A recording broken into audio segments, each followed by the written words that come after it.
नबी या नबी या नबी या नबी या नबी তোমরা জাহান্নামে আগুন থেকে নিচে বাঁচো এবং তোমার পরিবারকে বাঁচাও বলো সুবহানাল্লাহ।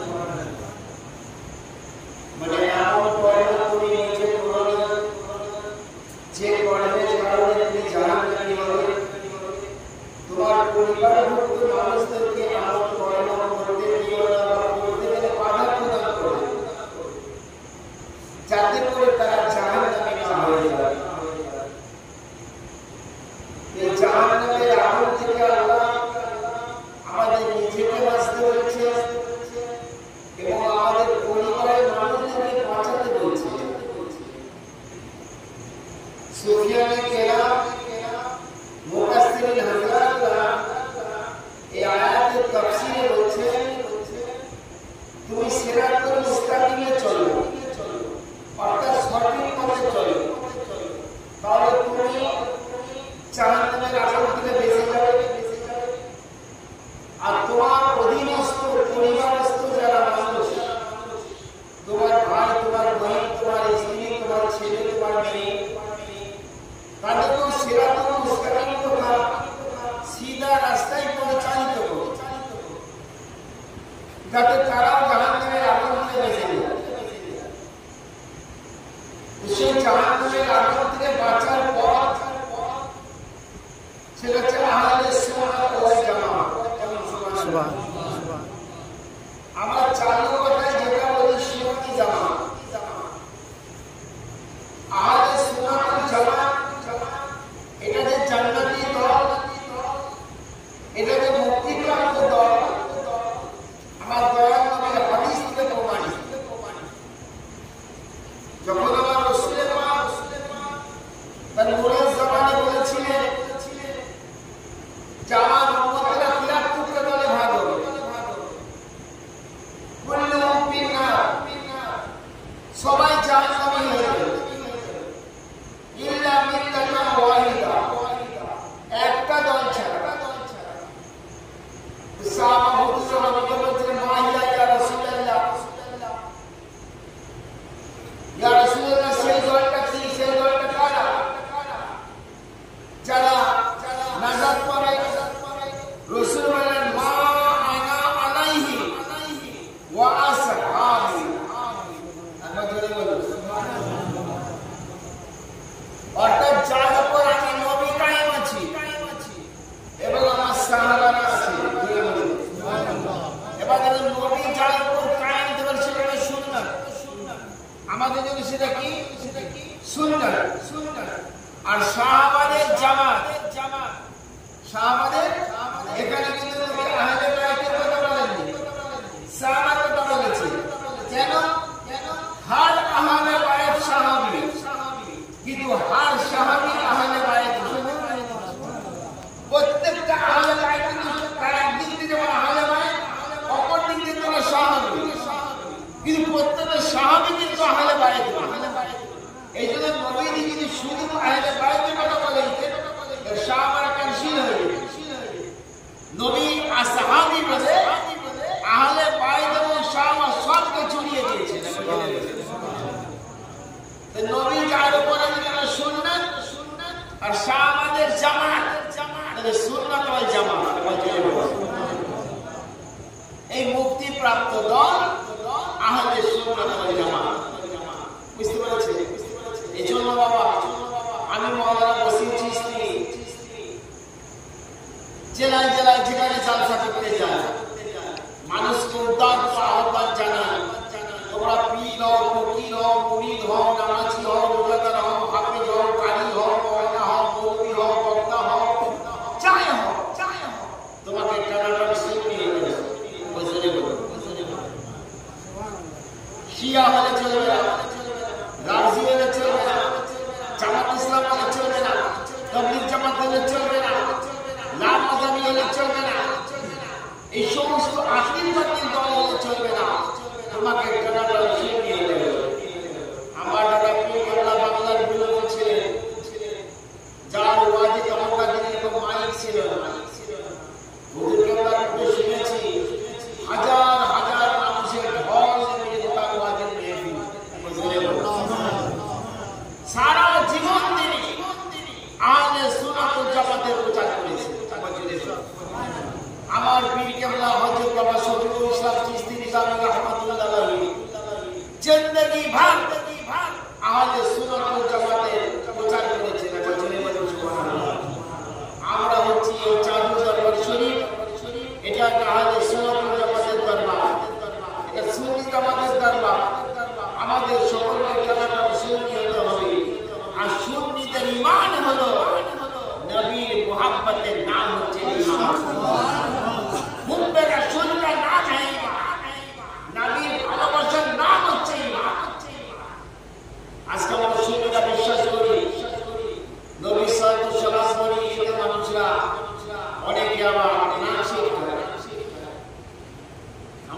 সালাম করি তো যে নবীর নামে সালাম করি, রাসূলের নামে সালাম করি। আমরা বিশ্বাস করি যে আল্লাহর দেওয়া ক্ষমতায় আল্লাহ নবী সারা বিশ্বের ভক্তের আওয়াজ নিজ মহব্বতের কানে শুনতে পায়। আওয়াজ জোরে বলে নবী নিজ কানে আমাদের আওয়াজ শুনতে পায়। আরে নবী তো নবী, আরে নবীকে জানতে গেলে নবীর গোলামদেরকে দেখো। নবীর গোলামের যদি পাওয়ার হয় তার চাইতে নবীর পাওয়ার বেশি হবে না কম হবে? বেশি হবে তো। খুব ভালো করে বোঝে আমার শাহজাহান ডাক্তার পীরের মেয়ে হুজুর গাউস পাক আব্দুল কাদের জিলানী রাদিয়াল্লাহু তাআলা নবী বলছেন ওমা মিনহা শুহুরুন আও দুহুরুন তামুরু ওয়া তানকাদি ইল্লা আতালি। আমার গাউস পাক বলছেন এই পৃথিবীর জমিনে এমন কোন মাস অতিক্রম করে না, এমন কোন যুগ অতিক্রম করে না যে আমার কাছে হাজিরি না দিয়ে অতিক্রম করে। অর্থাৎ গাউসে পাক বললেন প্রত্যেকটা মাস, প্রত্যেকটা জামানা, প্রত্যেকটা যুগ আমার সামনে হাজিরি দেয় এবং সেই যুগে সেই মাসে গোটা পৃথিবীব্যাপী, গোটা জগৎব্যাপী কি কি ঘটনা ঘটবে আমাকে অ্যাডভান্স খবর দিয়ে এই কাশিদায় গাউসিয়ার সারা দিতেছে হানাফি জামাতের ব্যারিস্টার। বুঝতে পেরেছেন? হানাফি জামাতের ব্যারিস্টার যিনি 2 লাখ হাদিসের মুখস্থকারী হাফেজ ছিলেন, যার নাম হচ্ছে হযরত মোল্লা আলী কারি রাহমাতুল্লাহ আলাইহি। তো মোল্লা আলী কারি হুজুর গাউস পাকের এই কিতাবের সারা লিখেছে, মানে ব্যাখ্যা লিখতে গিয়ে উনি লিখছেন যে প্রতিটা মাস আমার গাউসের দরবারে হাজির দেবে। তার মানে কি? মনে করো এটা সফর মাস চলছে, মহরম মাস শেষ হয়ে সফর মাসে রবি আউয়াল ছিল, রবি দিবসে চাঁদ পড়েছে। এই সফর মাস আমার গাউসের দরবারে হাজির দেবে। মনে করো জানুয়ারি মাস কি বৈশাখ মাস আমার গাউসের দরবারে হাজির দেবে। তো মোল্লা আলী কারি বলছেন একটা সুন্দর মানে নবযুবক, মানে এখনো কিশোর ছেলের রূপ নিয়ে গাউসের দরবারে হাজির দিয়ে বলে ইয়া রাসূলুল্লাহ, আমি আপনার কাছে এসেছি, আমি জানুয়ারি মাস, আমি বৈশাখ মাস, আমি সফর মাস, আমি পৃথিবীকে অতিক্রম করব।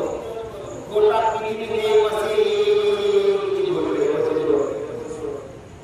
আপনারা বলে তো গাউসের যদি পাওয়ার হয়, আব্দুল কাদের জিলানীর যদি পাওয়ার হয়, আমার নবী মুস্তাফার পাওয়ার হবে। মুসলমান ভাইরা, কোরআন শরীফের ভিতরে সূরা নামলের ভিতরে আল্লাহ বলেছেন আল্লাহর মহান পয়গম্বর যার হচ্ছে হযরত সুলাইমান আলাইহিস সালাতু ওয়াস সালাম। আল্লাহ পাক রব্বুল আলামিন সুলাইমান নবীকে যেমন দুনিয়ার বাদশাহী দান করেছিলেন, তেমন দিনের বাদশাহী দান করেছিলেন। যেমন দুনিয়ার বাদশাহ তাকে বানিয়েছিলেন, অপর দিক দিয়ে তার মনোনীত নির্বাচিত একজন লোক বানিয়েছিলেন। হযরত সুলাইমান নবী তার দলবল নিয়ে, সৈন্যদল নিয়ে পাহাড়ের পাদদেশ দিয়ে হেঁটে চলে যাচ্ছেন।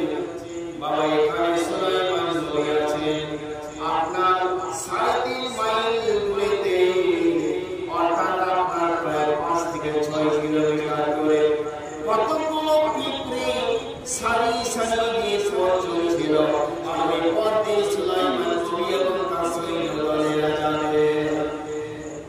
আল্লাহর কোরআন মনে করে যখন সুলাইমান নবী তার দলবল নিয়ে আসছেন, প্রায় 6 কিলোমিটার দূরে আছে, এমন সময় পিঁপড়ে রানীটা তার দলবলকে বলল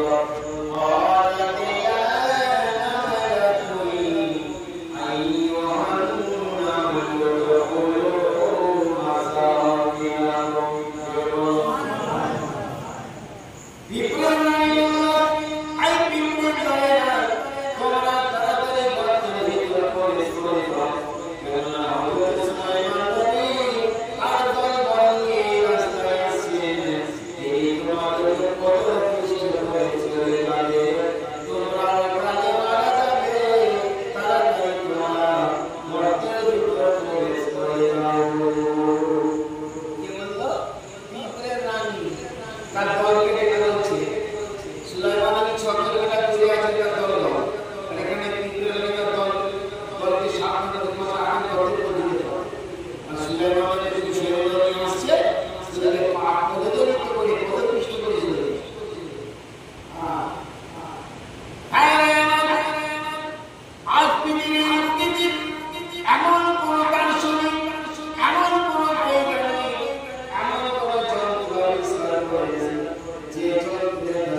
করো তো ইমানদার, আর ডিনাই করো তো পাকা কাফির।